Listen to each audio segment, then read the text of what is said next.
और अंसार अली जी। मैं सुविधा दे रहे हैं कि तालियां बजा करके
स्वागत करें, हार्दिक अभिनंदन करें, जिससे कि कार्यक्रम सुचारू रूप से शुरू हो जाए और ये स्वागत की परंपरा है कि पूरी हो जाए।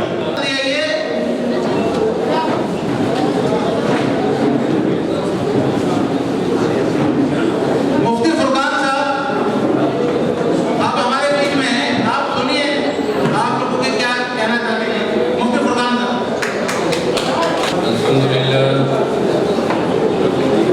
अल्हम्दुलिल्लाह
तो शायद हमारा हाल वही होगा जो मैंने अभी कहा था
सके, हमारे वक्तागणों की बात सुन सके और मुस्लिम महासभा को आने वाले समय में अपने क्या कार्यक्रम करने हैं जिससे कि ये देश मजबूत हो, हिंदू मुस्लिम की एकता की एक जो प्रथा हमारे देश में पहले से चलती आई है वो कार्यक्रम सुचारू रूप से चलते रहे।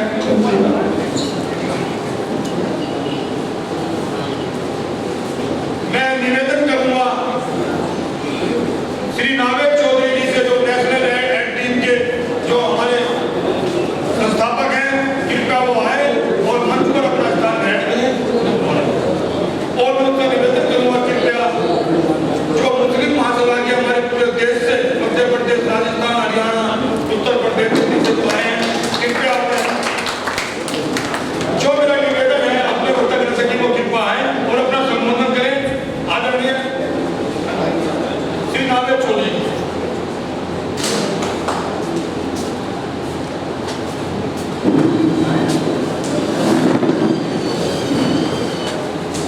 आदरणीय श्री नावेद चौधरी। बहुत शुक्रिया। सबसे पहले सभी को अस्सलाम वालेकुम। और एक अचानक एक इनविटेशन आया कि मुस्लिम महासभा एक प्रोग्राम कर रही है, तो खुद रोक नहीं पाए इस मंच पर आने से और इस प्रोग्राम में आने से।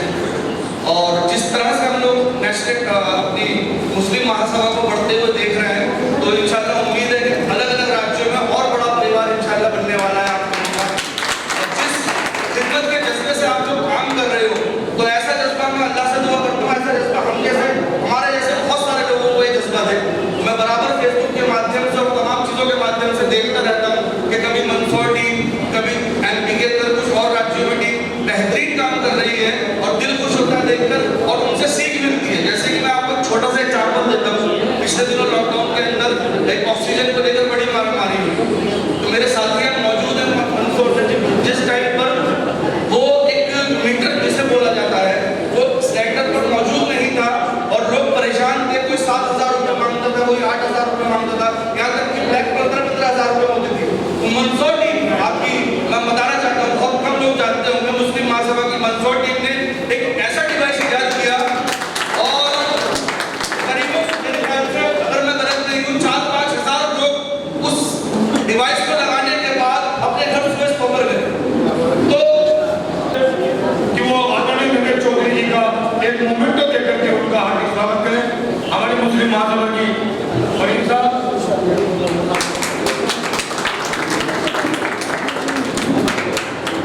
इसी कड़ी में मैं कार्यक्रम को सुचारू रूप से आगे करते हुए मैं निवेदन करूंगा मीम टीम से, मोहसिन भाई से कि वो आए और मंच पर आकर के अपने संबोधन करें। आदरणीय मोहसिन भाई।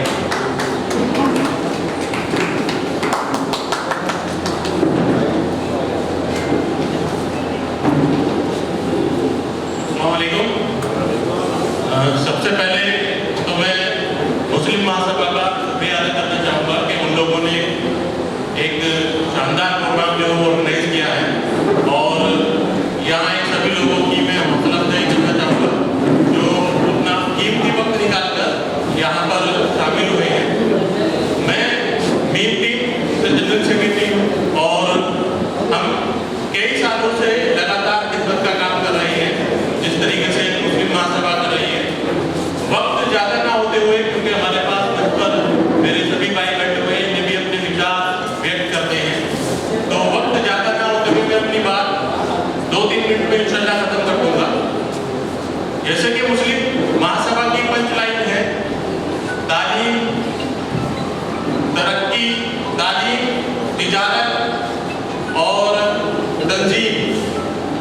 मैं हमेशा एक बात पर ही फोकस करता हूँ कि सबसे पहले हमें तालीम हासिल करनी चाहिए, जिसके लिए मैंने एक छोटी सी पंचलाइन बनाई।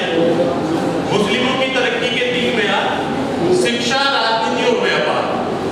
जब तक हम ये तीनों चीजें एक साथ हासिल नहीं करेंगे हम आगे नहीं बढ़ सकते। और मुस्लिम महासभा बहुत अच्छा काम कर रही है। हम ये चाहते हैं कि जहाँ जहाँ दूसरी तंजीमें काम नहीं कर रही है वहाँ मुस्लिम सभा करें, जहाँ मुस्लिम सभा नहीं कर रही है वहाँ मीम टीम करें, जहाँ मीम टीम नहीं कर रही है वहाँ दूसरी तंजीमें करें। लेकिन सभी शहरों में तालीम का काम कंटिन्यू जो है वो होना चाहिए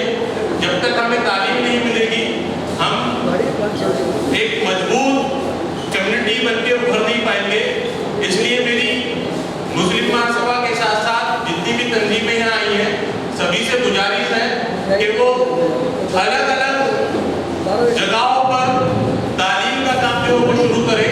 खासतौर से हम लोग मदरसा एजुकेशन पर फोकस कर रहे हैं। मीम टीम ने 2-3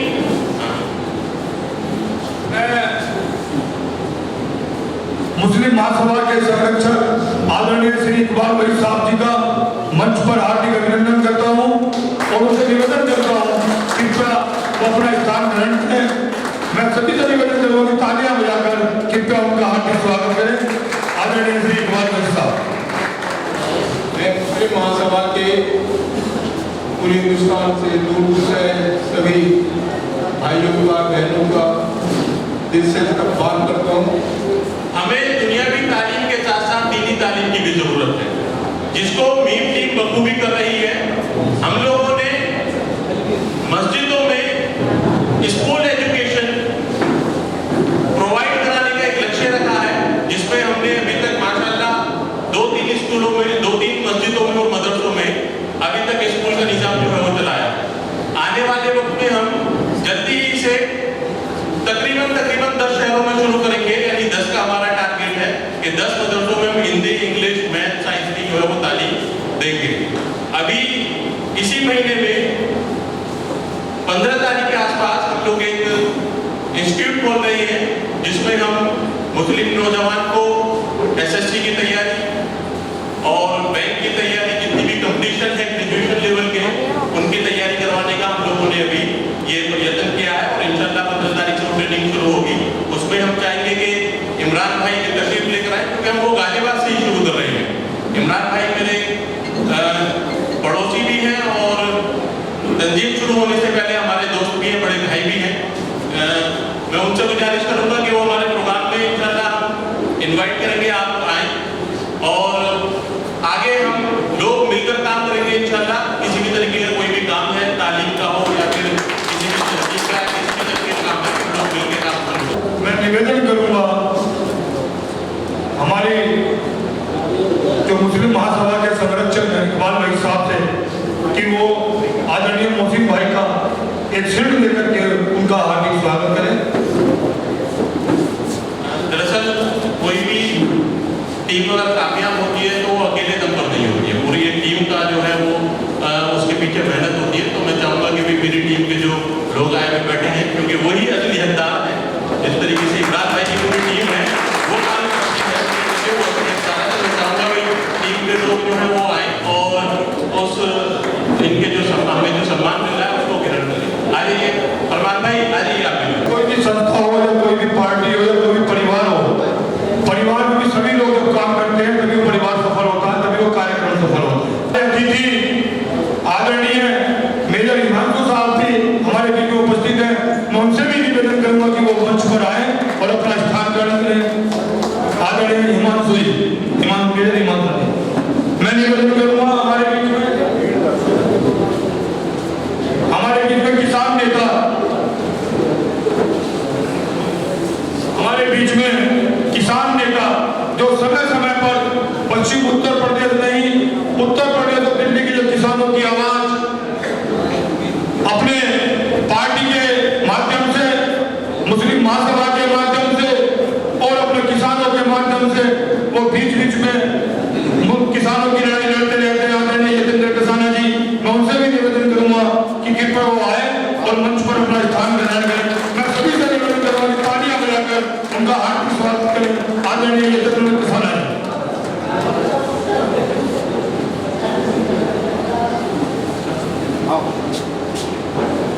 मैं निवेदन करूंगा सुप्रीम कोर्ट के बहुत वरिष्ठ एडवोकेट हमारे बीच में आदरणीय मुनीब खान जी, कृपया वो भी आए और मंच पर अपना स्थान ग्रहण करें।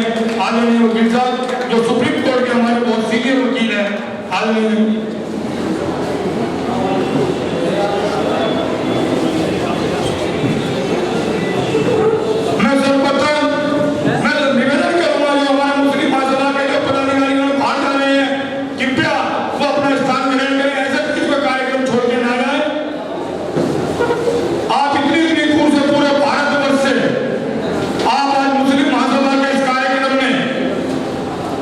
अपनी आवाज दिल्ली तक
साहब से की कृपा है और अपनी आवाज आज इस मुस्लिम महासभा के मंच के माध्यम से भी इस बहन की सरकार तक पहुंचाने का काम करें। आदरणीय वहीद सिंह साहब।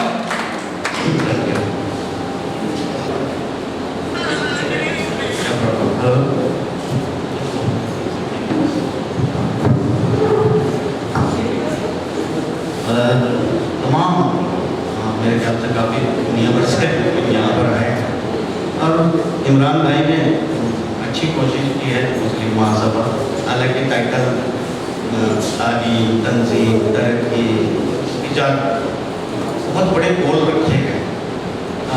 इतने प्रवक्ता आए जो यहाँ बात करें, मुझे लगता है इन गोल पर भी बात की जाए। एक छोटा सा मैं मेरे ख्याल से पत्रकार हूँ तो थोड़ी कड़वी बातें करता हूँ। तो दोस्तों एक बात कहता हूँ कि कोई भी आप तंजीम बनाना चाहते हैं या कोई भी संगठन आप चलाना चाहते हैं, पहले आप उसका एक गोल तो सेट करें। आपका गोल किसी को टास्क दोगे, वो टास्क पूरा करने के लिए आप लोग तमाम लगेंगे। कि टास्क में आप इवेंट रखते हैं, कुछ ऐसी चीज़ें रखते हैं जिसमें मतलब लोग जुड़ते चले जाए।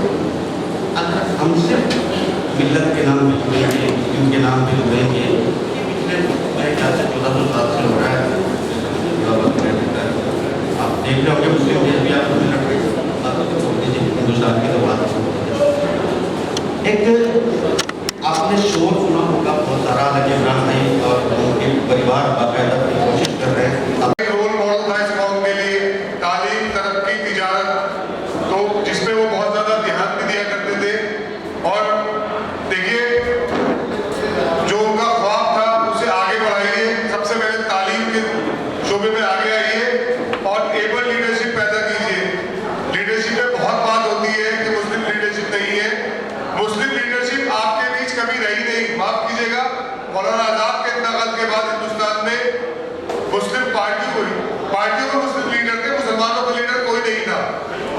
तो आपके पास मुस्लिम क़यादत खत्म होने का रीजन एक सबसे बड़ा ये है कि जो पहला वर्ड है तालीम, जो यूनुस शेख साहब से हमेशा डिस्कशन में बात होती थी कि तालीम, तालीम और तालीम, इसके ऊपर से हमारा दिमाग हट चुका है। जब तक तालीम, पढ़ लिख के तर्जुमान आपके पास नहीं आएंगे जो आपके इज़हार ख्याल का तर्जुमान करे संसद में खड़े होकर या विधानसभा में, जब तक आपके पास क़यादत नहीं आएगी, आपके यहाँ पार्षद और विधायक पैदा होते रहेंगे, वो पैसा कमाते रहेंगे, आपकी दलाली खाते रहेंगे। सदका, पूरी पूरी कौम का सदका ये लोग खाते हैं। नेता बन के टोपी लगा के आ जाते हैं, रमजान में इफ्तार कराते हैं और नेता बन जाते हैं। इन लोगों से परहेज करें। अपने बीच नए नौजवान लड़के लड़के चुने जो पढ़ लिखे हो, जो इस कौम का दर्द जानते हो, कम से कम हिंदी या अंग्रेजी या उर्दू में एक खत लिखना जरूर जानते हो कि सरकार को क्या लिखना है। तो पहले तालीमी गुरुद्वारी आना बहुत जरूरी है इस कौम में। अगर तालीम नहीं आएगी तो अगले 100 साल रोते रहिएगा। फॉर्चूनर में बैठ के नेताजी आएंगे, हवाबाजी करेंगे, MLA बन के चले जाएंगे, दोबारा नहीं आएंगे, आपकी क़यादत खड़ी नहीं होगी। जो अभी मेरे भाई ने एक बात कही कि मुस्लिम पॉलिटिकल पार्टी, आप मुसलमान सियासी पार्टी ज्वाइन कीजिए कोई सी भी, मगर इतने काबिल लीडर दीजिए कि जो सियासी पार्टी की आग में आग डाल के आपके हकूक के लिए लड़े। पार्टी कोई भी हो, आप अलग अलग सूबों से आते हैं, आप अपने दम पे चुनाव नहीं जीत सकते, मगर अगर आपके पास काबिल लीडरशिप है जो ये कह सकती है आग में आग डाल के किसी भी सियासी पार्टी के कि मैं अपने लोगों को लेके यहाँ से सीट जीतूंगा, मगर मेरी बिरादरी, मेरी कौम की साझेदारी क्या होगी, हमें ये चाहिए। सपोज मुझे स्कूल चाहिए तो सबसे पहला सवाल यही होना चाहिए, होता क्या है, जो नाअहल अनपढ़ जाहिल लोग आपकी क़यादत करते हैं, वो बड़े बड़े बंगलों में जाके लुटियर लोग के पैर छूते हैं, चमचागिरी करते हैं, क्योंकि उनके पास काबिलियत नहीं होती, और जिनमें काबिलियत होती है वो पैर नहीं छूते। तो उनका साथ दीजिए जो पैसा कमाने सियासत में नहीं आते। मुस्लिम मेजॉरिटी कब होगी? देखिए स्ट्रक्चर कमेटी के बाद ये तय हुआ कि मुसलमानों को OBC में रिजर्वेशन मिलेगा। बेगम हजरत पहली योजना बनी जिसे मुसलमान बच्चियों के लिए तालीम के लिए उनकी खर्चा दिया जाएगा। अब कितने मुसलमान लीडर, चाहे राजस्थान हो चाहे दिल्ली हो, कहीं के ऐसे हैं MP MLA विधायक जिन्होंने कैंप लगाए हो, बाकायदा अपने यहाँ OBC कार्ड बनवाए हो, एक आध कोई विधायक, कोई एमपी जिसने कैंप लगा के लोगों की डॉक्यूमेंटेशन कराई हो कि भाई शेख सैयद मुगल पठान के बाद जो बिरादरियां है वो ओबीसी में आती है, अपने हकूक को लो, कैंप लगा के आपके फॉर्म भरवाए हो? नहीं, एक भी नहीं है। दिल्ली में हमने काम किया, ओखला से लेके सेदरपुर जाफराबाद में ये कैंप लगे अल्हम्दुलिल्लाह, और हमारी टीम ने बहुत अच्छा काम किया। ये हमारा फर्ज था, हमें करना अपनी कौम के लिए, मगर आवामी बेदारी जब ही आएगी जब आप खुद इस कौम का जिम्मा लेंगे। सरकारी योजनाएं जो 70 साल में अलग अलग सरकारों में बनी है, वो तो कम से कम अपनी कौम तक पहुंचा दो। तहसीलदार के दफ्तर में एक एप्लीकेशन लिख के मुसलमान नहीं जा सकता। इतने कानून है, वो कानून कौन बनाएगा? अभी बच्चों के एडमिशन पहली क्लास में होते हैं, किसने कैंप लगाया कि आओ मैं तुम्हारे फॉर्म भरवा दूं? 5 किलोमीटर में कौन सा स्कूल है, इकोनॉमिक वीकर सेक्शन में कौन आता है, ये किसी ने बताया आपको? तो जब वोट मांगने में मुसलमान नेता आपके बीच क़यादत करने का ढकोसला करते क्या है, तो उससे पूछना तुमने हमारे लिए किया क्या है? तो बदनसीबी कौम की ये रही कि हवाबाज झूठे जाहिल लोगों के पीछे चल पड़े उठ के। हमें नेता चाहिए डॉक्टर जाकिर हुसैन, मौलाना आजाद, फखरुद्दीन अली अहमद, सैफुद्दीन किचलू, ये कहाँ है? हकीम अजमल खान साहब, मैं खुश नसीब हूँ, हकीम अजमल खान साहब के परपोते हमारे पीछे, मुनीब खान साहब जो लॉयर है। तो आज ऐसे लोग घर बैठ गए क्योंकि आपने अपनी क़यादत बहुत माफी के साथ, बुरा लगे तो बुरा, इसका इस्तेमाल अपने दिल में कीजिएगा कि बुरा क्यों लग रहा है। ये जो हवाबाज आते हैं ना, 2 पिस्टल वाले साथ लेके, एक फॉर्च्यूनर गाड़ी, आप इनको अपना कैद बांध लेते हैं जाहिलों को, जिन्हें लिखना पढ़ना नहीं आता, जो संविधान की परिभाषा नहीं जानते। क्यों देते हो कि जी बसपा का आदमी है, हाथी के साथ हमारा वोट मिलने से जिता देगा, उसे जिताने से क्या फायदा? मुझे काशीराम जी के वर्ड याद है, एक बार एक साहब ने कहा, मान्यवर काशीराम जी, हमारा वोट तो गड्ढे में जा रहा है, हाथ में वोट लगा के, हम क्या करें? हमारे वोट को वैल्यू हार रहे हो। काशीराम जी बोले कि गड्ढा इतना भर दो कि दलित ऊपर उठ के आ जाए तुम्हारे वोटों से। ये बात करो 25-30 साल पुरानी, जब बसपा कुछ भी नहीं थी। तो आज जो मुसलमानों कहते हैं, जो मुसलमान ये कहते हैं अपना वोट गड्ढे में डाल, अरे तो लीडरशिप है, लीडरशिप पहले कैसे होगी? आइडेंटिफाई कीजिए काबिल लोग, पढ़े लिखे, जो अपने दीन को और दुनिया को दोनों को जानते हैं, बिना दीन के। और हमारे किसान नेता है, छात्र, दिल्ली यूनिवर्सिटी के छात्र नेता रह चुके मुनीब खान साहब, ये वो टीम है कि एनआरसी सीए में जब हम सड़कों पे थे दिल्ली में, ये हमारे साथ थे। इन्होंने मेजर साहब ने फ्रंट पे गोलियां खाई, हिंदुस्तान के लिए कारगिल की जंग लड़ी है, गांधीवादी नेता है। एनआरसी में हमारे साथ लड़े, दिल्ली के हर मंच पे एनआरसी के साथ रहे, यतिंदर कसाना भाई साथ रहे, छात्र नेता है। और मुनीब खान जो हकीम अजमल खान साहब के पड़पोते हैं, स्वतंत्रता सेनानी हकीम अजमल खान साहब उनके पड़पोते हैं, वकील हैं सुप्रीम कोर्ट के। और जो दिल्ली में दंगों में मुस्लिम लड़कों पे मुकदमे जाली फर्जी लगे हैं, उनकी बाकायदा मुकदमा लड़ रहे हैं, वीडियो पोस्ट होगा अपने पास। मैं आपसे गुजारिश करूंगा, खैर मकदम करें, मेजर हिमांशु को लफ्ज कहें, बहुत अच्छा बोलते हैं मेजर साहब, मैं तो फैन हूं उनका, बड़े भाई हैं और कसाना भाई। उसके बाद मेजर साहब आप कुछ।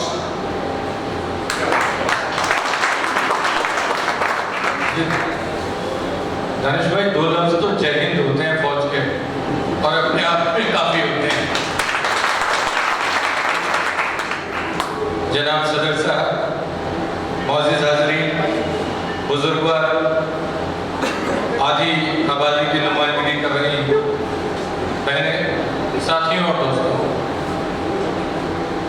दानिश अलीम साहब ने, क्योंकि भाई हैं, साथी हैं, बहुत कुछ कहा व्यक्तिगत तौर पे मेरे बारे में। सब सच न मानिएगा, भाई हैं तो बढ़ा के कहेंगे। इमरान भाई, आपका, दानिश भाई का न्योता था, आना है। सीए साहब का मौजूद है, अनीश सिंह जी, इनके नाम का कंफ्यूजन हो जाता है। अनीश है तो भाई मुस्लिम है, अनीश सिंह है, हिंदू है। आप कुछ मेरे से एक सवाल पूछ रहे थे, आज मैंने कहा आप भी साथ चलिए, देखिए और समझिए। बिहार से आते हैं, पटना ही के हैं, मैंने कहा देखने और समझने की कोशिश कीजिएगा।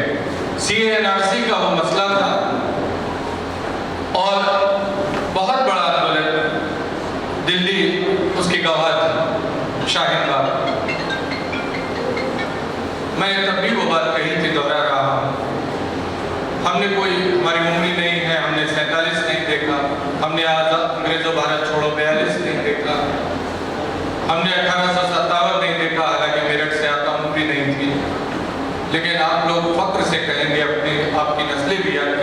में आप रहेंगे। आपने शायद बात देखा था। दानिश अलीम साहब ने एक बात कही, भाई देखिए वो वक्ता बोल रहे थे उस वक्त, पत्रकार हैं, मेरे ख्याल से सियासी मंच नहीं है, ये सियासी मंच नहीं है, लिहाजा पार्टी की बात न भी हो, लेकिन समाज राजनीति से निरपेक्ष नहीं होता है, अलग नहीं हो सकता है, और राजनीति समाज से अलग नहीं हो सकता। हम पार्टियों की बात से परहेज करते हैं, लेकिन सियासत से परहेज ना करें, सियासत की समझ पैदा करें, और सियासत की समझ सिर्फ इसलिए पैदा न करें कि हम मुत्तहिद हो जाएं, सत्ता पे काबिज हो जाएं, अपना निजाम खड़ा कर लें, फला फला को जूती पे रखें, जूती की नोक पे रखें। ये तेवर, ये अल्फाज किसी का भला करने वाले नहीं। जिनकी गुनाहगारी के आप, जिसे आप जालिम ठहराते हैं, जिसे गुनाहगार ठहराते हैं, अगर ये तेवर और अल्फाज अपने भी रहे तो उसी गुनाहगारी के हम भी गुनहगार हैं। जब दानिश अलीम साहब ने कहा CA/NRC के लिए कि डॉक्टर साहब को दिक्कत तो नहीं है शाहीन बाग आने में, उस समय जामिया में एक बहुत, मैं उसे सामाजिक तौर पे भी गलत कहूँगा, और इसलिए गलत कहूँगा, आपने 4 शब्द लिखे हैं, तालीम, तंजीम, तिजारत, तरक्की। तालीम आप पे आ जाए तो तमीज़ भी आ जाती है, तिजारत भी हो जाती है, और तरक्की की बुनियाद भी बन जाती है। जिसने कहा था तालीम तालीम तालीम, वो एक सोच रखने वाला था, सारी चीज़ की बुनियाद से तालीम से बन जाती है। इसलिए जब उन्होंने कहा, और जामिया मिलिया का वो हादसा हुआ था, मैंने एक बार दानिश साहब से कही थी, मैंने कहा हम जरूर आएंगे और पक्का आएंगे। फौज में रहे हैं, आपने कहा कारगिल में लड़ेंगे, तो भाई कारगिल में मैं लड़ा था, तो ये भी एक हकीकत है कि सबसे पहला कारगिल के युद्ध में शहीद होने वाले अफसर का नाम कैप्टन हनीफुद्दीन भी था। मामला हिंदू मुसलमान का नहीं था, वहां भी नहीं था सरहद पे कारगिल में, मामला इंसाफ का था, सही और गलत का था। और CA/NRC में भी बात संविधान की सही है, संविधान सही है, संविधान को मानने या ना मानने का। हमारी समझ में शायद CA/NRC का कानून गलत था, हम इसलिए वहां नहीं आए। बड़े मजरत के साथ ये बात कह रहा हूँ, किसी को अगर जज्बाती तौर पर बात लगती हो कि मामला हिंदू मुसलमान का था, हम इसलिए आए थे क्योंकि मामला इंसाफ का था, उसकी मुखालफत करना। हम इसलिए वहां मौजूद थे कि किसी तालीमी इदारे में पुलिस का घुसना, मैं किसी सभ्यता का खून मानता, मैं किसी सभ्यता का खून मानता। आपको अपनी सेहत बनानी हो, जिम में जाइए, लोहा उठाइए, लेकिन अगर आपको अपनी नस्ल बनानी हो, मुल्क बनाना हो, समाज बनाना हो, किताब लिखिए, स्कूल बनाइए, किताब लिखिए, स्कूल बनाइए। मामला जब किसी तालीमी इदारे पे इस तरीके का हमला होता, जमहूरियत पे इस तरीके का हमला होता, तो वो मुल्क पे हमला होता है, समाज पे हमला होता है, वो किसी हिंदू या मुसलमान पे हमला नहीं होता। जब हम इस सही या गलत की बात का फर्क समझ जाएंगे, तब हम मुल्क बनाएंगे। वरना चाहे ये बना ले या वो बना ले, सत्ता और सरकार आप बनाएंगे, मुल्क आप नहीं बना। चाहे ये बना ले, चाहे वो बना। बहुत जो आदमी बना है आजकल, एक आदमी को इस देश में, मुल्क में बहुत सारे लोगों को गाली देने का फैशन हो गया है। भाई 14 में उसने सरकार बनाई तो वोट से बनाई, जमहूरियत के निजाम जो भी है, जमहूरियत का दस्तूर, उससे बनाई। बहुत सारे लोग उस सियासी पार्टी में यहाँ मौजूद होंगे जिनकी सरकार 14 में थी। 19 में आप कहते हैं कि हेर फेर कर दिया, हो सकता है हेर फेर कर लिया हो, भाई 14 में तो दूसरे की सरकार थी, उसने बनाई। लेकिन किसी आदमी के किसी बड़े पद पे पहुंचाने से मुल्क नहीं बनते। बड़े अरमानों से उन लोगों ने इतना बड़ा एक जनादेश 14 में दिया था, लेकिन आज हालात ये है रेलवे भी बिकती है, साहब BSNL भी बिकता है, LIC भी बिकता है, माफ कीजिए आपका तो तेल भी 200 पे है, सबका तेल निकाल दिया। तो हो सकता है इस अरमानों के साथ आप भी बना लें सरकार, हो सकता है आप सरकार बना लेकिन देश नहीं बना। मेरी आपसे बड़ी माजरत के साथ इसलिए अर्थ है, लड़ाई देश बनाने की, देश समाज बनाने की होनी चाहिए। हमारे बीच एक अजीब शख्सियत मौजूद है, हकीम अजमल साहब खान साहब के पोते हमारे बीच सुप्रीम कोर्ट के लॉयर मनोज खान साहब मौजूद हैं। भाई वो तो सदर रहे एक राष्ट्रीय पार्टी के, लेकिन उनका हालांकि उनका काबिले दौर, उनका पूरा काम रहा, काबिले तारीफ रहा उनका दौर, वो और बड़ी उपलब्धियां उनकी हैं, लेकिन क्या अक़लियतों के सारे मामले इस बात से साफ हो गए? क्या अक़लियतों के सारे मामले सुलझ गए? या क्या मायावती जी के मुख्यमंत्री बन जाने से सारे दलित उत्तर प्रदेश में सारे मामले सुलझ गए? क्या आज एक हिंदू हृदय सम्राट के बन जाने से सारे हिंदुओं के मामले सुलझ गए? क्या बेरोजगारी दूर हो गई? हमने इस मुल्क में 3-4 महीने पहले ऑक्सीजन के लिए लोगों को मरते देखा। ऑक्सीजन के लिए, मैं पेशे से डॉक्टर हूं, हमने ऑक्सीजन के लिए लोगों को मरते देखा। तो क्या एक हिंदू हृदय सम्राट बनने से सारे हिंदुओं को ही ऑक्सीजन मिल गई? अगर हम अपना नजरिया बदलेंगे तो नजारे बदलेंगे, ये मुल्क भी बनेगा। हमारा नजरिया साफ, ना हम नशी से निकलेगा, ना हम सफर से निकलेगा, तेरे पांव का कांटा है खुद तुझी से निकलेगा। अब मैं मुस्लिम यूथ निजामुद्दीन जी को बुलाना चाहूंगी और सामाजिक कार्यों के लिए उन्हें सम्मान दिया जा रहा है। मेजर हिमांशु सिंह जी के द्वारा वो आए, उनका सम्मान लिया जाए। आइए अपना सम्मान ले जाइए मुस्लिम निजामुद्दीन जी।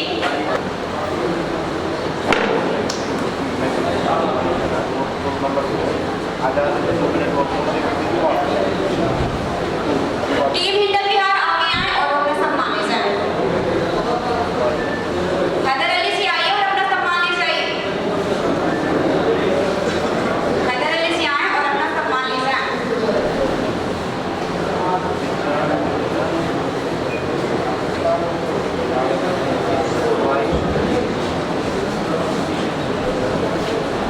कि वो उत्तर प्रदेश ही नहीं, दिल्ली प्रदेश ही नहीं, हरियाणा और आसपास के जिलों के जो किसानों की कोई समस्या होती है उनके लिए वो हमेशा संघर्ष करते हैं। मैं निवेदन करूंगा आदरणीय श्री जितेंद्र कथाना जी से कि वो आए और अपने विचार रखते हैं। आदरणीय श्री जितेंद्र कथाना जी।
गहराई से हम आए हैं यहाँ पे।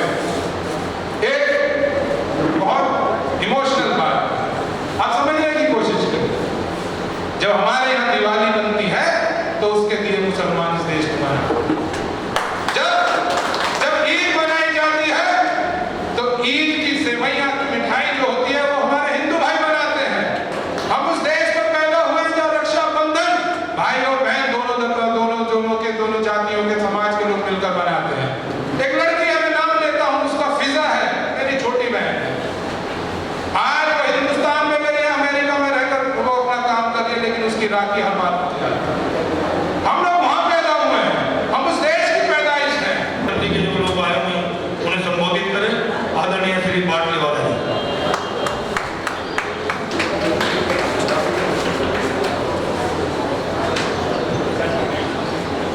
अस्सलामुअलैकुम। अध्यक्ष महोदय,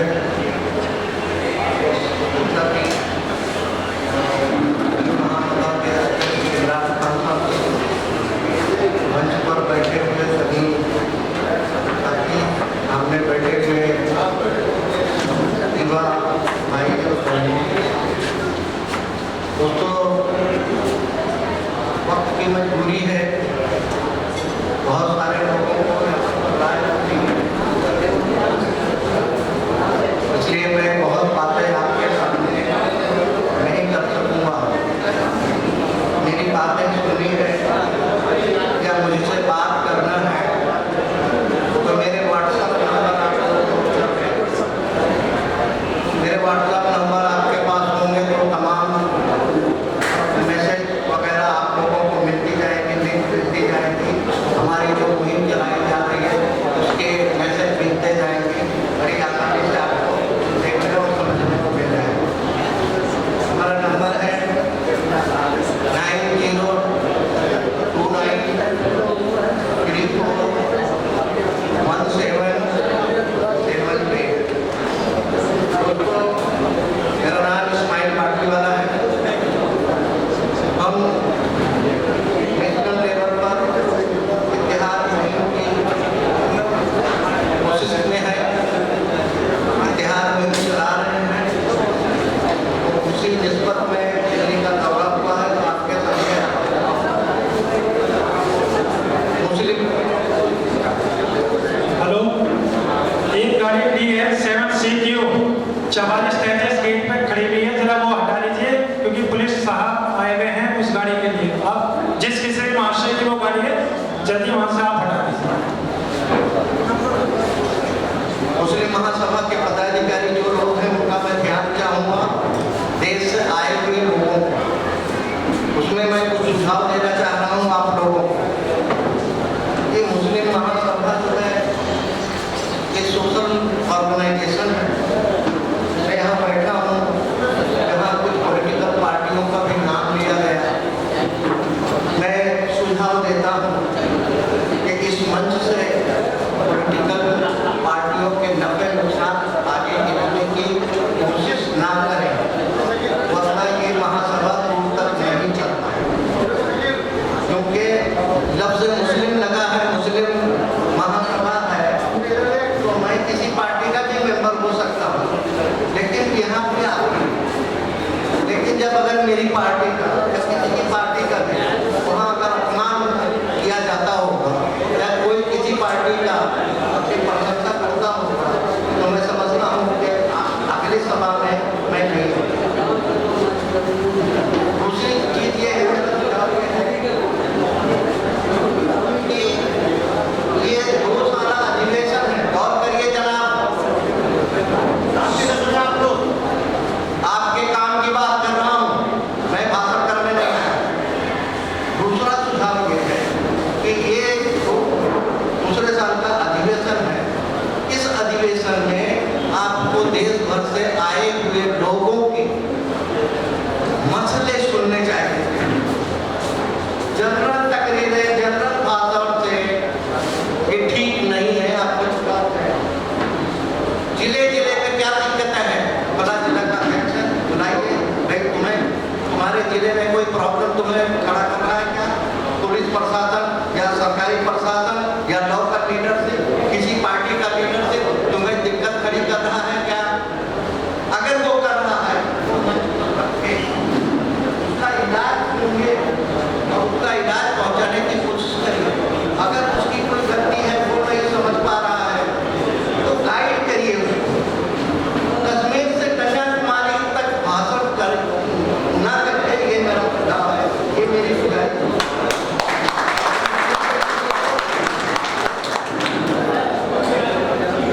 मेरा व्हाट्सएप नंबर फिर से नोट कर लीजिए। मुझे सुनना है, वहाँ आइए, मैं सुनाऊंगा। यहाँ मैं दिल्ली के दौरे पर हूँ और इमरान साहब ने मुझे याद किया, उन्हें पता चला, मुझे बुला लिया, मैं यहाँ पर आ गया। ये दूसरी बार मेरा आना हुआ। मैं 2 रिक्वेस्ट करके जाता हूँ, इस मंच से किसी पॉलिटिकल पार्टी का अपमान या किसी पॉलिटिकल पार्टी का सम्मान ना करिएगा। दूसरा सुझाव यह है, आने इस बार तो मैं नहीं देख रहा हूँ, दूसरा जो अधिवेशन होगा सबकी रिपोर्ट लीजिए। गांव में मेरी हैसियत नहीं है, मैं छोटा कार्यकर्ता हूँ, वहाँ बड़ी बड़ी लीडरशिप है, MP है, MLA है, DM है, पुलिस डिपार्टमेंट के सभी लोग हैं, वो लोग मुझे तंग करते हैं। उसका जब मैं वहाँ मजबूत होऊंगा तब ये सभा मजबूत होगी, ये संगठन।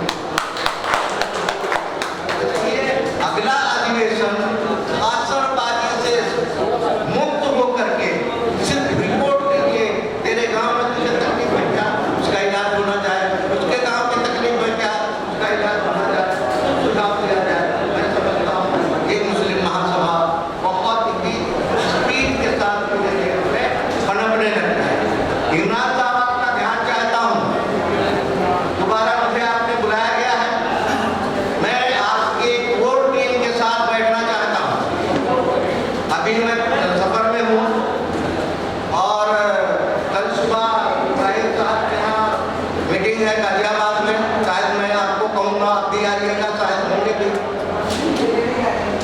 परसों मुरादाबाद में हूँ, 8 तारीख 9 तारीख और 10 तारीख का लखनऊ में हूँ, 11 और 12 को फिर से मैं यहाँ पर दिल्ली में। मुनासिब समझता हूँ कि मेरी रिक्वेस्ट पर कुछ मैं सुझाव रख रहा हूँ, कुछ प्लानिंग रख रहा हूँ इस गठबंधन को चलाने के लिए, इस महासभा को चलाने के लिए। आपके कोर टीम के साथ बैठकर मैं कुछ सुझाव देना चाहता हूँ। हो सकता है तो 11 तारीख को आप मेरे साथ बैठने की कोशिश करें। अल्लाह हाफिज, मुझे मौका दिया बोलने के लिए।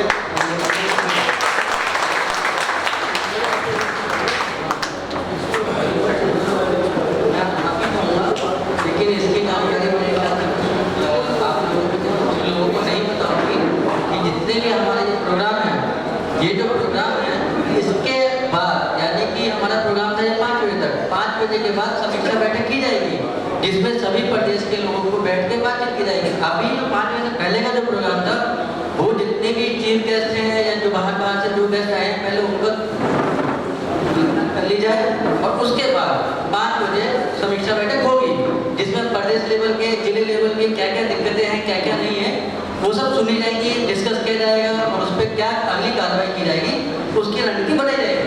तो 5 बजे के बाद का प्लान था। मैं निवेदन करूँगा, हमारे बीच में आदरणीय फिल्म के एजेंट बुखारी जी हमारे बीच में हैं, वो भी आए और अपना विचार रखें। आदरणीय फिल्म बुखारी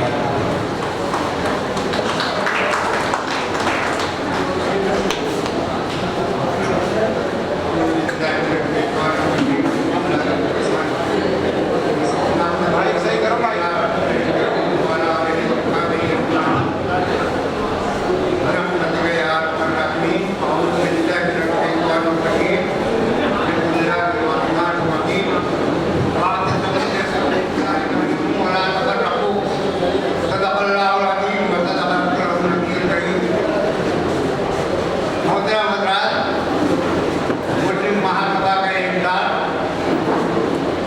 मकासद अफराद के लिए आप लोगों ने मुनक़द किया है, खासतौर से वो लोग जो इनके जिम्मेदार हैं, मुबारकबाद का मुस्तहिक़ हैं। ये अंदाज़ा लगाना आसान है कि उन लोगों के दिलों में मिल्लत के लिए, कौम के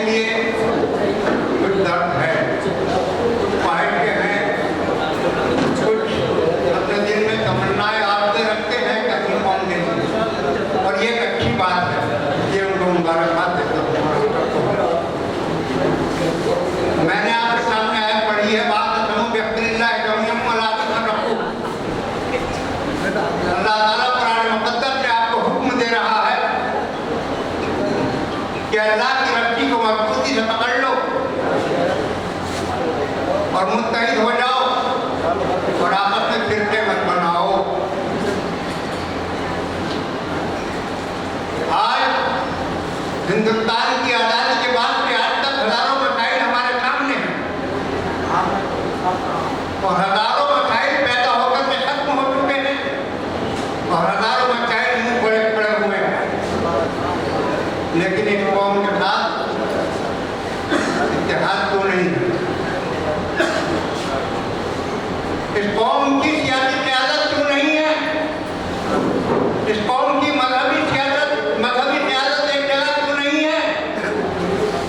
इस कौम के अंदर समाजी तौर पर इतिहास क्यों नहीं है? और इसके दुश्मन कौन है? इन मसाइल पर आपको एक कमेटी बना करके बहुत करना होगा और काम करना होगा।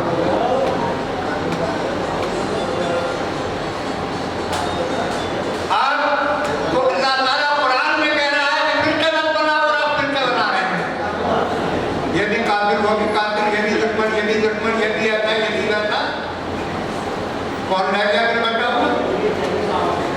गांधी जी रह गए, उन पे फतवा नहीं लगाया और आपस में सब पे फतवा लगा दिया। आपस में सब पे फतवा लगा दिया आपने। एक मुसलमान को दूसरा मुसलमान क्या क्या कह रहा है? तो इन मसाइल पर गौर करने की जरूरत है। हिंदुस्तान की आजादी के बाद के अंदर आपने हजारों एमपी, हजारों एमएलए, मिनिस्टर और क्या क्या बना दिए। 3 राष्ट्रपति बना दिए। लेकिन बताइए आपने मसाइल के ऊपर किए संजीदगी से गौर किया? ये सब खरीदे हुए लोग होते हैं, बिठाए जाते हैं। बहुत अच्छी बात कही थी नहीं के पर्दे कि अपने मसाइल को समझने के लिए अपने बीच में आपको क़यादत करनी होगी। आपने 75 साल से कांग्रेस से लेकर के सपा बसपा और जाने कौन कौन सी पार्टी को सबको अपना बनाया, लेकिन किसी ने आपको अपना नहीं बनाया। ये किस दिन सोचेंगे आप? इन मसाइल पर गौर करने के लिए मैं मुस्लिम महासभा के जिम्मेदारों से दरख्वास्त करता हूँ कि एक कमेटी गुफ्तगू करने के लिए, बैठने के लिए 5-7 आदमी के बनाया इन मसाइल पर गौर किया जाए। तालीमी मसाइल, आज आपका हर आदमी तालीम हासिल करने की बात करता है अपनी नस्लों के लिए, लेकिन आप कहाँ पढ़ाए कर रहे हो? क्या जामे मिलिया पूरे हिंदुस्तान के 20 करोड़ मुसलमानों के लिए काफी हो जाएगा? क्या अलीगढ़ यूनिवर्सिटी आपके लिए कायम है? क्या आप वहाँ सारे बच्चों को पढ़ा लेंगे? आपके पास हर जिले में कोई कॉलेज है जहाँ पढ़ा लेंगे? रात दिन आपकी लड़ाई और आपके ड्राइवरों की लड़ाई आ रहे थे, लेकिन आपके बच्चे पढ़ने कहाँ जा रहे हैं? मैं सवाल करता हूँ आपको जहाँ इस्लाम तालीम का हुक्म देता है, इस्लाम किसी सब्जेक्ट को, किसी मजमून को पढ़ने के लिए मना नहीं करता है, लेकिन तरीका तालीम भी सिखाता है। आपने उसके ऊपर तवज्जो कभी नहीं दी। अंग्रेजी पढ़ने को मना नहीं करता, हिंदी पढ़ने को मना नहीं करता, संस्कृत पढ़ने को मना नहीं करता, साइंस पढ़ने को मना नहीं करता। ये आपकी जरूरियात है सब, लेकिन इसका तरीका आपको जो इस्लाम सिखाता है उसको समझना होगा, उस पर गौर करना होगा। अगर आप मुसलमान हैं तो ये मसाइल वो है जिनके ऊपर आपको गौर करना होगा। मैं अपनी बात को मुख्तसर करते हुए, आपको मुबारकबाद देते हुए, एक दरख्वास्त करते हुए कि ये एक छोटी छोटी कमेटी बातचीत करने के लिए, मसाइल पर गुफ्तगू करने के लिए मिलकर के बनाना चाहिए। सियासी क़यादत को जोड़ने की कोशिश करनी चाहिए। जितनी सियासी जमातें मुस्लिम क़यादत वाली हैं, गैर सियासी तंजीमें हैं, इन सबको एक जगह लाने के लिए हमें कोशिश करना चाहिए। मैं इसी के साथ अपनी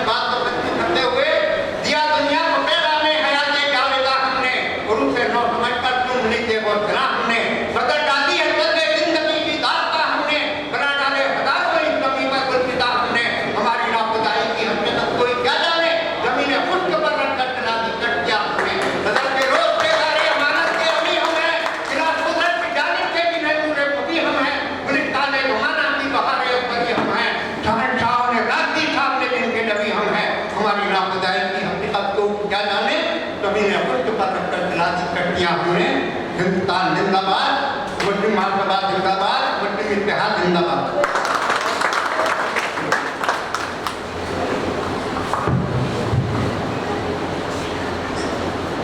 धन्यवाद। हमारे बीच में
मुस्लिम महासभा भी है।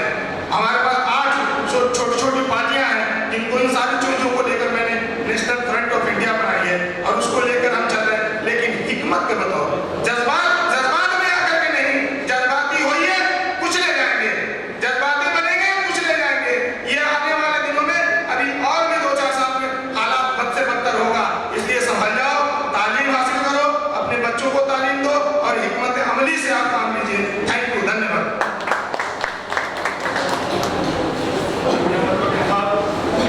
हमारे बीच में मध्य प्रदेश के अध्यक्ष आदरणीय श्री मनोहर अध्यक्ष जी उपस्थित हैं।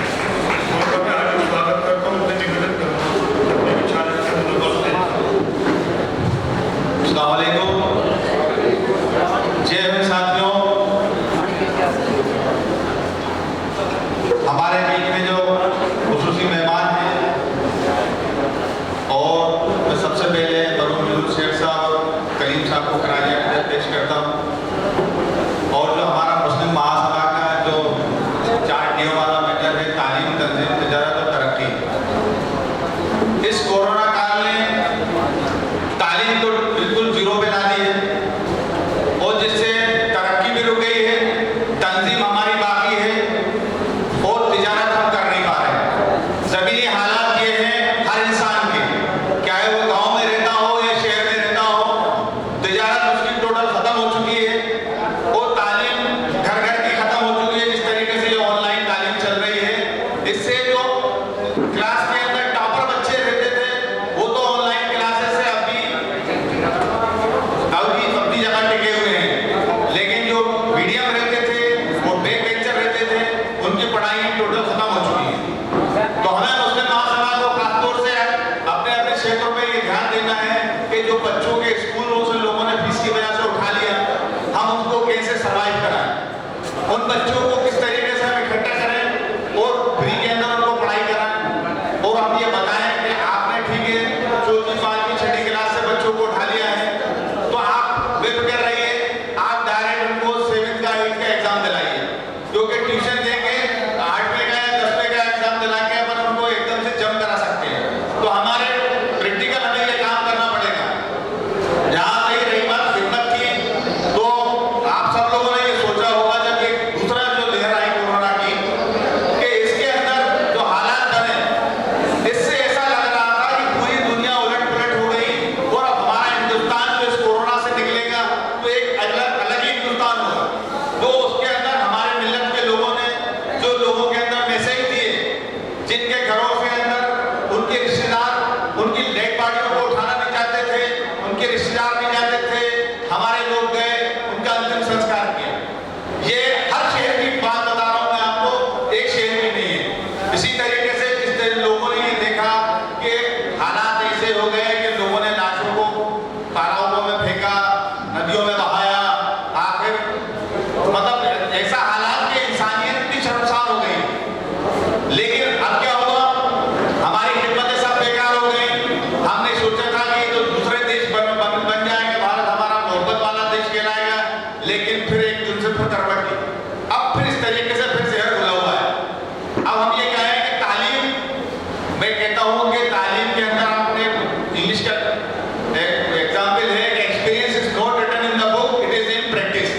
तजुर्बा किताबों में लिखा नहीं होता, ये जमीनी तौर पर मिलता है।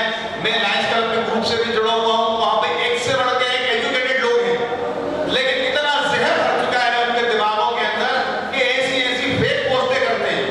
और मैं उनको अगर उनको फेक पेस्ट चेक करके उनको वापस रिटर्न कहते हैं कि देखिए आपने झूठी पोस्ट डाली है किसी मुस्लिम के बारे के अंदर, लेकिन उनकी स्पेशलिटी पे शिकन नहीं होती कि हमने कोई गलती करी है।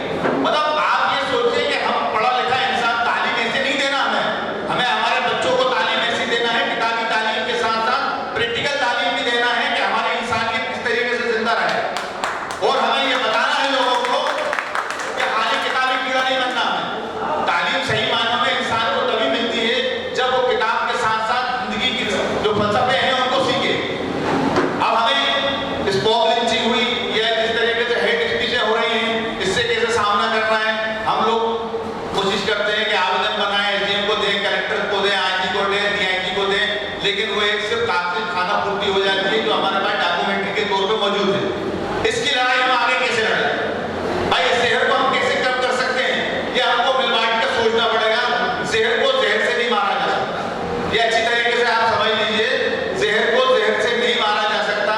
जिस तरीके से कोरोना के टीके हमारे लगाए जा रहे हैं, जो इंजेक्शन किया जा रहा है, वो एक मरा हुआ जो कीड़ा है वो हमारे अंदर डाला जा रहा है, जरासीम जिसको अपन कहते हैं, वो इंजेक्ट किया जा रहा है ताकि वो हमारे अंदर के जो जरासीम है वो उसको एकदम से चेक करें। जो आपने पढ़े होंगे, वीडियो भी देखे होंगे कि जो जब हमारे टीके के अंदर लगाया जाता है तो हमारे जरासीम एकदम से उस पर अटैक करें। अटैक करना सिखाया गया है अंदर, उसके अंदर जरासीम को। तो उसी तरीके से हमें हमारे लोगों को ये देखना पड़ेगा कि समाज में जो जहर फैल रहा है, जो ये लोग खुश होते हैं वीडियो बना के, वो कैसे कम होगा। उसके लिए हमें ये करना पड़ेगा कि फॉर एग्जाम्पल कि हमारे मंदसौर के अंदर कोई घटना हुई, हमने काफी कार्रवाई पूरी कर दी, लेकिन हमें थिंक टैंक बनाना पड़ेगा। जो अच्छे लोग दूसरे मजहब के भी हैं उनके साथ बैठक करके शांति मार्च नहीं निकालना है, उनके साथ बैठक करके हमको तो परिवार के घर जाना है।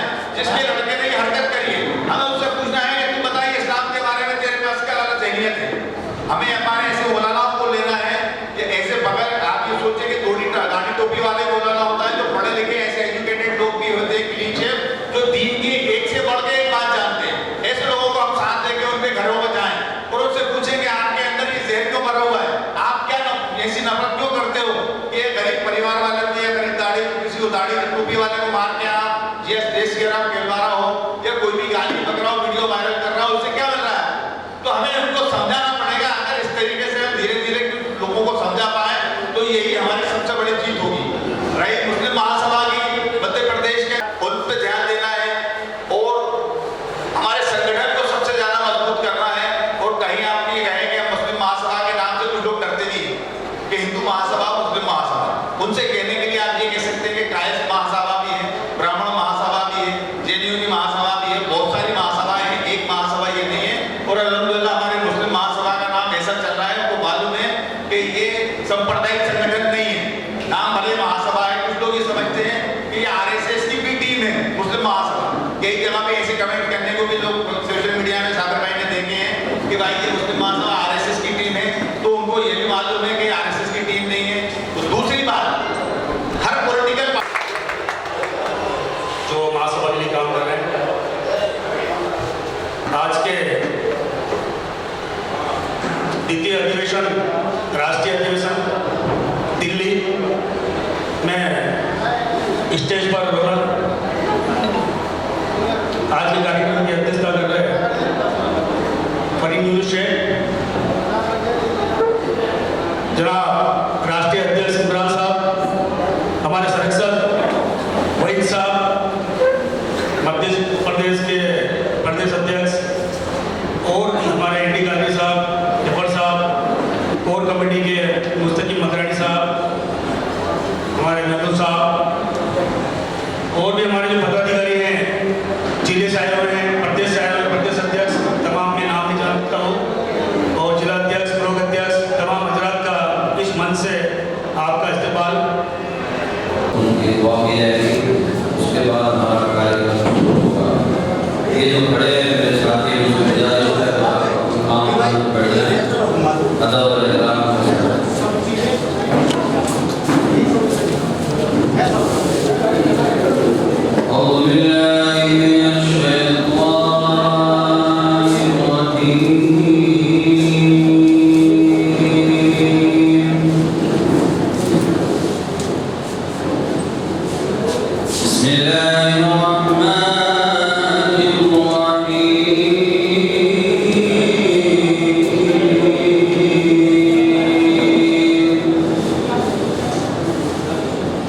लेकिन नहीं, वो डॉक्टर बन सकता है, पैरामेडिकल में डॉक्टर बन सकता है।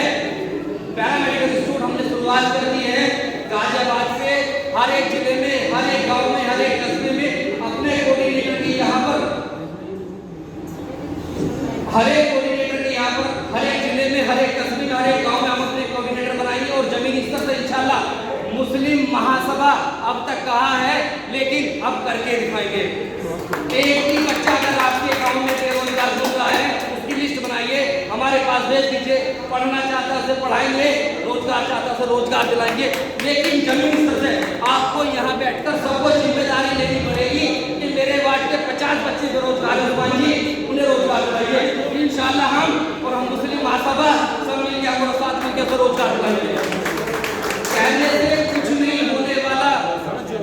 हमारे घर में अगर खुशहाली लानी है तो शिक्षा और रोजगार, पहले हम उसे इतना शिक्षित कर देंगे कि रोजगार पाने में उसे इतनी आसानी हो जाए, किसी के आगे हाथ लगाने की जरूरत ना पड़े कि मैंने क्या किया, मैं इंजीनियर हूँ, मैं डॉक्टर हूँ, ठीक है, लो है, फार्मेसी है, नर्सिंग है, किसी भी चीज में कैरियर काउंसलिंग की जरूरत अगर उसे होती है, हमारे हेल्पलाइन नंबर पर कॉल कर सकते हैं। और एक चीज बात लास्ट में मैं कहना चाहूँगा, आप सभी थोड़ा ध्यान से सुनिएगा। आपके कस्बे में, आपके जिले में, आपके गांव में हम लोग ब्रांचेस ओपन करने वाले हैं मुस्लिम महासभा कैरियर काउंसलिंग का सेंटर। जिस को जो एजुकेटेड है, जो भी हमारे साथ जुड़ना चाहते हैं, प्लीज अपना नंबर भेजिए, नाम भेजिए और हमारा सेंटर साथ में आइए। ऐसा नहीं खाली मेहनत करेंगे तो मेहनताना भी मिलेगा, खाली फ्री सेवा नहीं करनी पूरे, क्योंकि हमारे पास स्किल के गवर्नमेंट के NSDC से प्रोजेक्ट के हम लोगों ने दिए, जितना वहां से मिलेगा इंशाल्लाह जो हमारे साथ जुड़ेगा उसे दिया है। यानी बिल्कुल बेफिक्र होकर इंशाल्लाह करिए। और जमीनी स्तर पर हम लोग आपके साथ आ रहे हैं। लास्ट में ये कहूँगा कि प्रोग्राम बहुत अच्छा है, मुझे इस मंच पर आने का बहुत खुश हूँ। मैं आज से पहली बार एक ऐसे मंच पर काम कर रहा हूँ जहाँ मैं जमीनी स्तर से काम कर सकता हूँ, उन लोगों के लिए जिन्होंने सिर्फ ख्वाब देखे, उनके ख्वाब पूरे करने की जिम्मेदारी आज से उस्मान की है। इमरान खान साहब के बोझ जिनसे मैं वाकिफ हुआ और मेरा जज्बात जो मैं इधर घूम रहा था, इन्होंने कहा उस्मान जी आप यहाँ आइए, इंशाल्लाह एक वादा, एक बच्चे को रोजगार और शिक्षा दिलाने का हम लोग करेंगे। बस लास्ट में मैं आप सबका शुक्रिया करना चाहता हूँ। हमारे बीच हाजी नाजिम जी दो हाजी नाजिम जी दो शब्द कहेंगे अपने। होती है, लेकिन इसके बाद जो निकल के आएंगे वो ऐसी मुस्लिम महासभा आई कि हम लोग के जाने के बाद भी वो नींव का पत्थर होती। और आने वाले टाइम में आपके कई पार्षद, कई विधायक, कई सांसद होंगे जो आपकी बात उठाएंगे और हम सबसे ज्यादा तालीम पे जोर देंगे। और इसी के लिए हम लोगों ने, हमारे बीच उस्मान साहब हैं, हम लोगों ने पैरामेडिकल शुरू करा है, उसके बारे में भी चर्चा होगी। आप लोग संयम से बैठे और रईस मलिक साहब को सुने और ताले बजाने का स्वागत करें। रईस मलिक साहब, पहले तो सभी लोग मेरी बात शांति से सुने। अगर आपका शरीर यहाँ है और माइंड कहीं दूसरी जगह चल रहा है तो मेरी बात आपके समझ में नहीं आएगी। शरीर के साथ में माइंड का होना भी यहाँ जरूरी है। जो गए जाने दो, मुझे बीज चाहिए, बीज है तो पेड़ पैदा हो जाएगा। मैं कभी नहीं घबराता कि उस दिन में मुझे 4 आदमी मिले या 3 आदमी मिले, क्योंकि मैं पैदा करना जानता हूँ, पैदा किया हुआ नहीं खाता कभी। इसलिए मेरी आपसे गुजारिश है कि ये मुस्लिम महासभा की मीटिंग है और मैंने बड़ी सोच समझ करके मुस्लिम महासभा ज्वाइन की है, हवा में नहीं की। तो आज 5 सितंबर को भारत की राजधानी दिल्ली में मुस्लिम महासभा के सभी राष्ट्रीय कोर कमेटी के जितने भी वरिष्ठ पदाधिकारीगण हैं, मैं नाम तो नहीं जानता, मैं उनका सभी का तहे दिल से खैर मकदम करता हूँ, स्वागत करता हूँ, इस्तकबाल करता हूँ। मंच पर विराजमान मुस्लिम महासभा की प्रमुख और मुस्लिम महासभा के संस्थापक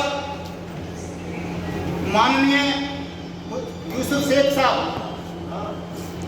की पत्नी फरीद शेख साहब का भी मैं तहे दिल से शुक्रिया अदा करता हूं और आप ताली बजाकर उनका स्वागत करें। मुस्लिम महासभा के राष्ट्रीय अध्यक्ष आदरणीय भाई इमरान खान साहब, मेरे बड़े भाई, मैं उनका तहे दिल से शुक्रिया अदा करता हूं, इस्तकबाल करता हूं, खैर मकदम करता हूं। और उनकी जितनी भी टीम है, चाहे वो राष्ट्रीय प्रवक्ता है, चाहे राष्ट्रीय सचिव है या महासचिव है, NB कादरी साहब, जिनके मैं नाम जानता हूं, मैं बोल सकता हूं, लेकिन नहीं जानता हूं, उनका भी मैं सबका खैर मकदम करता हूं। सब फौजदार साहब और यहाँ जितने भी बैठे हैं जिला अध्यक्ष, उनका भी मैं खैर मकदम करता हूं। मैं अपनी बात वक्त गंवाए हुए अपनी बात शुरू करना चाहता हूं। आपकी दुकान में सामान होगा तो कस्टमर बहुत आ जाएंगे।